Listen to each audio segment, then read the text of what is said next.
Три студии во Велика Британија и Австралија даваат надеж дека сојот Омикрон, кој брзо се шири, всушност може да предизвика поблак тек на болеста, објавува Дојче Веле.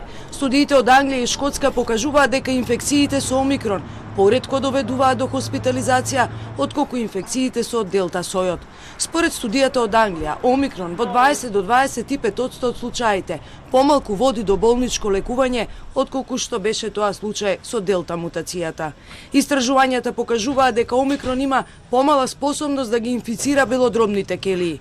Иако се уште треба да се види дали наодите ќе се потврдат во пракса, делова од Омикрон ќе биде поблак, но ќе се реши побрзо поради бројните мутации на спајк протеинот кој го заобиколува имунолошкиот одговор кој е стекнат со првата вакцинација или со заздравување од првиот сој на вирусот. Една шкотска студија покажува дека ризикот од хоспитализација кај Омикронот е дури и за 2/3 понизок и од овој сој практично не предизвикува посилни симптоми кај помладите од 60 години. Истата студија покажува дека бустер вакцината, третата доза, во огромна мерка штити од симптомите.